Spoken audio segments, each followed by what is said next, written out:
Hello everyone! Welcome back to A Day in the Life of an Engineer. Today's vlog pupunta tayo sa napakaganda pero napakakapagod na site ng isa naming project. I'm so excited to see the site again because it's so very fresh environment. Dahil sa malayo ang aming pupuntahan, kaya naman inagahan na namin.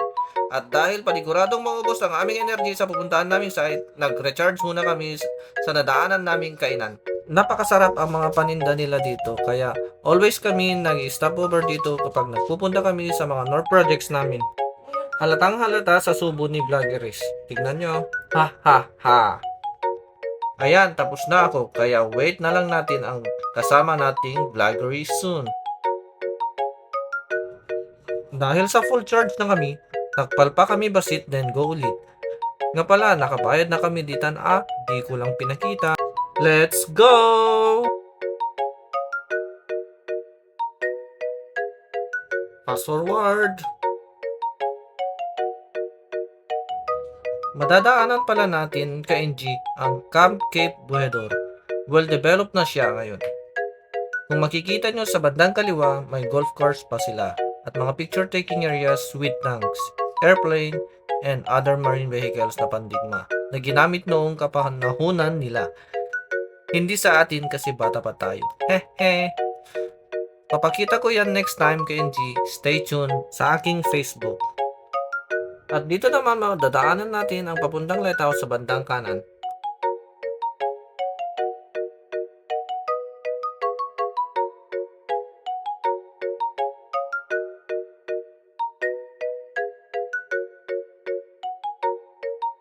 Mga ka-NG, nakapasok na tayo sa daanan papuntang Avis Falls.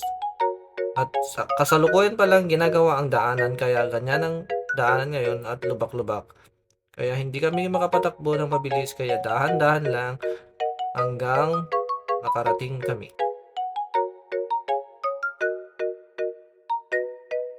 Kunting patalastas mga ka-NG. Nakikita nyo ba yung triangle na house?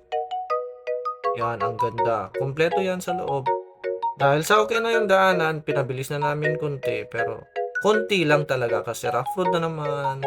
Kunting tiis na lang mga ka-NG, malapit na tayo sa ating pupuntahan. At eto na, dito na nga tayo mga ka-NG. Bago tayo pumasok, dapat alam natin ang do's and don'ts. Kaya binasa ko muna ang mga ito bago pumasok. At yan, pumasok na ako. Yan, start of hiking. Hindi naman siya gaano mainit pero walang hangin. Kaya yan. Ayan, medyo sumisilap na ang aking face. Yan. At tayo na, let's go. Excuse me sa aking kamay at medyo magalaw.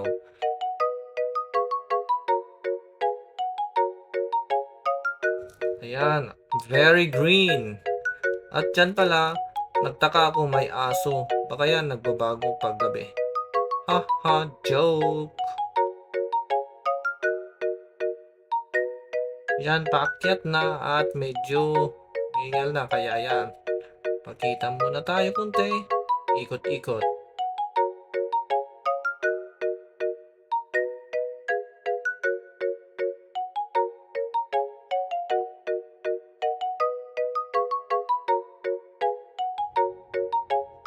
Ano? Kahit ganyan. Wapo pa rin. Malapit na nating makalahati ang ating daan. Okay, let's get moving. Mahirap man itong trek pero worth it pagdating sa falls. Andito na tayo sa trails, medyo madulas kaya ingat-ingat lang. Remember, safety first KNG. Alright, almost there. Can you hear the sound of the water? I can already feel the cold breeze. Excited na ako. Stay tuned. Kaya palang may naririnig akong water kasi yan. May bitak pala yung pipe nila. Anyway, may nagme-maintain pala dito kaya ayusin nila yan agad. So tuloy na tayo sa ating destination.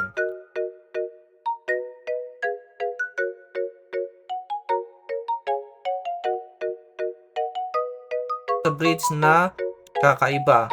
Alam nyo ba yung slab niyan is canal. Irrigation canal. Continue moving. Fast forward.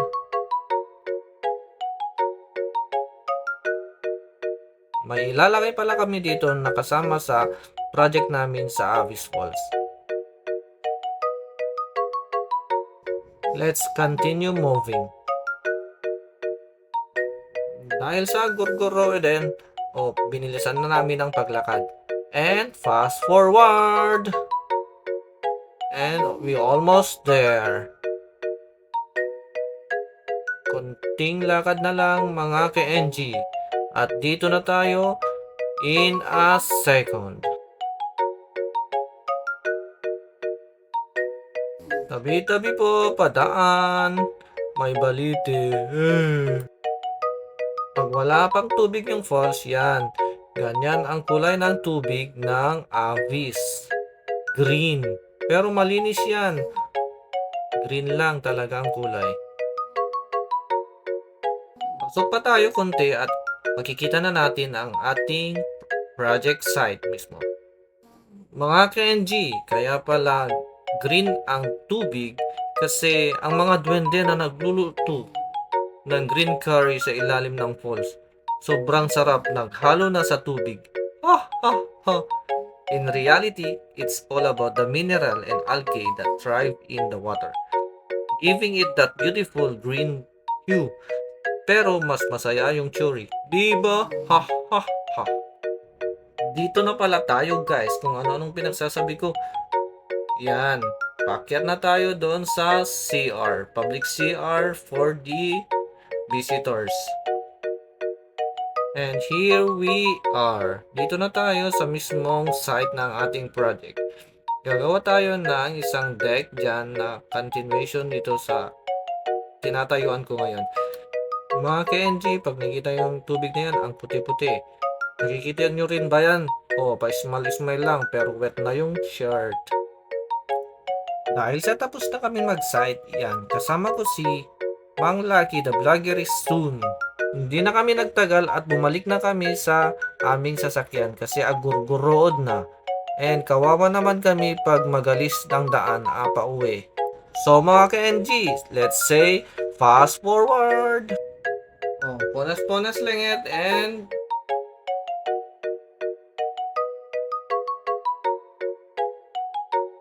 agtartaray nakditan mga ka-NG. Umay tato doon mga ka-NG. Al-alad na ko.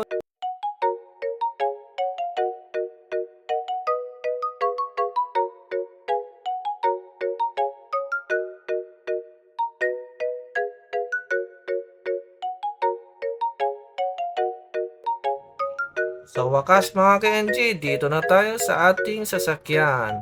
Kung saan tayo nang galing at yan. Hingal na at nag-change shirt na ako kasi wet na at nagpahinga konti and uminom ng napakalamig na tubig and let's go!